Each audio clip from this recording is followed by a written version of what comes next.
on the turbos. Here we go. Keep your eyes on the Mustang.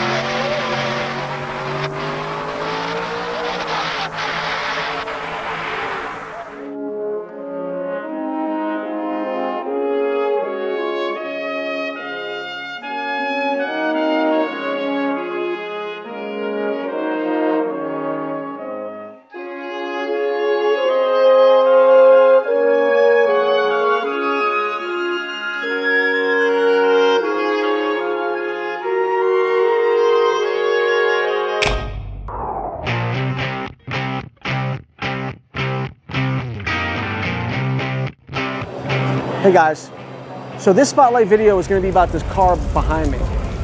It's Racing Jason's convertible Mustang. It's very sentimental to a bunch of people because Racing Jason is no longer with us. But my cousin Michael Ragusa drove this car for many years, back at Englishtown, Lebanon Valley, and at ACO. This car was the first Mustang to go in the sevens. This car is super fast. So we're going to bring in a bunch of people who have found the car and how it was restored back to the way it is today. This is Jay Sabo. So he's going to tell us a little more about the history of the car and about Jason himself. Basically, as anybody knows this car knows that this is the car that started the whole different era of Mustang racing. I grew up in Englishtown, and being on the other side of the ropes and just watching this car, it's pretty moving and emotional because it's really paved the way for anybody who's really in Mustang drag racing still. It's broken so many records. What kind of records have it broken? This was the first Mustang ever in the 7-second zone. Back in the late 90s, it was unheard of, and it didn't just dip into the sevens, it went solidly into the sevens. And nobody had done that, and nobody could catch that for a long, long time. When you saw this car pull in, you knew you were screwed. you knew you were taking second place, if anything.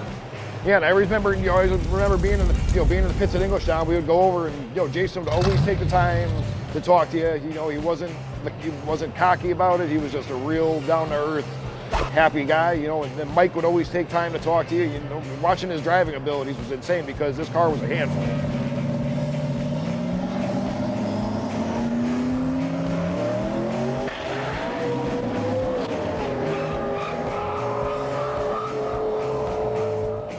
This car, most of the time the front wheels were in the air and the roof was usually a good foot up in the air. That's why you got the flying ice cream cone. But I remember hearing the news, we were at Englishtown, we heard Jason had passed away, and it was literally a ripple effect through the whole drag racing world because you just couldn't believe it. But then it was one of those cars you always wonder where it went, and then a little choked up. So good. So where did the car go? Mike had sold the car, and then it kind of disappeared. It bounced around. You saw a little bit about it, and then all of a sudden it disappeared. Nobody ever heard of it. But you always kept in the back of your mind, I wonder what happened to that car. And then I remember the day on Facebook seeing the day that Joe posted that he had found the car and the picture of it coming out of the storage unit, and it looked somewhat like this, but it was a wreck. It was in bad shape. And then Joe made it his mission to redo the entire car and made it absolutely perfect, without a doubt. I mean, it's the best it's ever been. And there's so many cool things, even just in the restoration of the car. When Joe went to go find a motor for this car, we had actually learned that Kenny Duttweiler, the original engine builder, had sold Jason a motor right before he passed, and Kenny still had that motor at his shop, and that's the motor that's in this car. The motor was never in the car. Yeah, when Joe found the car, there was no motor, no transmission, no electronics, no nothing. It was a roller. It was literally falling apart. This motor was actually built for Jason, over 20 years ago. Yeah. And it's that, and that's the motor that's in here. So how did it get to this point today?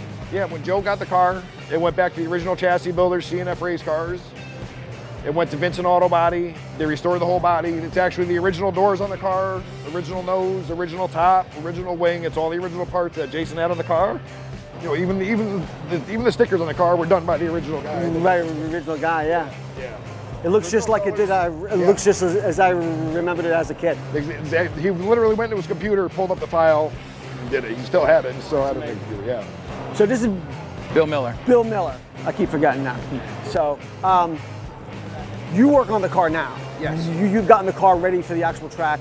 So tell me what you've done and how we got it to this point now. We've been fortunate enough at Pro Edge Tuning that Joe could have went to any shop in the country. Everybody knows the car, knows what it means to the community. And Joe found us through some mutual friends and some mutual racers. And he brought us the car in a completed state, but not in a properly running state. Right. There were some issues with the tune, there were some issues with some wiring and some other things. The car was wired properly, just some things that need to be sorted out. And as you can see, there's a lot of great other shops that worked on the car. So we felt, completely enamored to be working on this iconic car. When it was brought to us, like I said, it just needed a little bit of tweaking, a little love. So we went through the car, confirmed all the wiring was correct. We confirmed that it was ready to be handed over to our chassis dyno and for me to sit in the car and start calibrating and tuning the car. So we put it on the dyno, started doing some shakedown passes with it on the dyno, dialing the tuning in, getting it up to where we thought was a good spot. We pulled it off the dyno at that point, gave the car a health check. You go to your dog, get a physical, figure everything out, pull all the plugs, old school stuff. Brought out some temp guns, pull the plugs, do the visual stuff. Even though we have all the modern equipment, you still like to go back and start from scratch with a lot of things, which we did, confirmed that it was good to go, put it back on the dyno.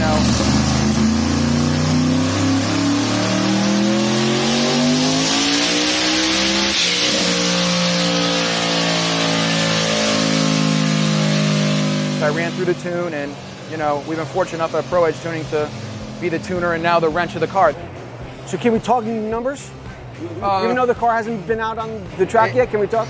We could talk roundabout numbers. Okay, roundabout As anybody knows, every dyno is different. I'm not going to sit here and go into a whole dyno 101, Right. but we do have a true load eddy current Mustang dyne, which is really designed for big power, big blower, big turbo cars because it does give a true load, which you need. Turbos rely on heat and load to produce Right. boost. So we really load the dyno down and it spun the tires, or I should say spun the rollers of the dyno to its highest horsepower number legitimate to date. Today. Okay. Today. Very cool.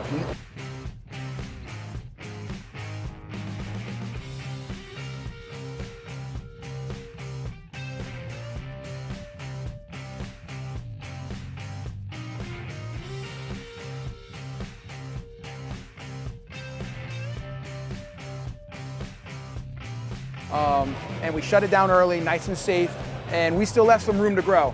We're big proprietors of saying that, let's just start safe and grow. So we have room to grow at the track. We're going to bring it out soon, do some shakedown passes, make sure everything looks good at the track, and then we're going to take it out and we're going to let the public know, and we're going to make some big runs with that little girl, bring her back to where she belongs. Awesome.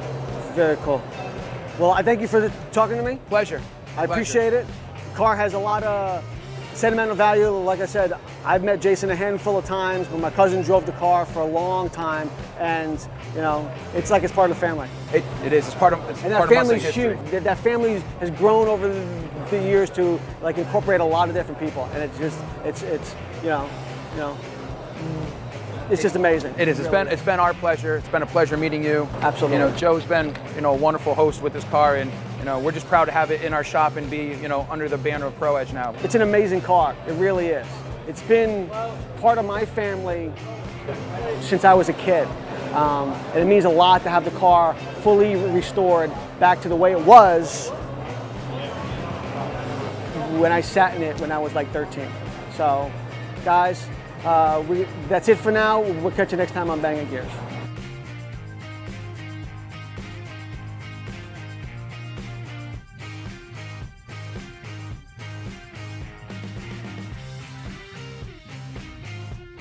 You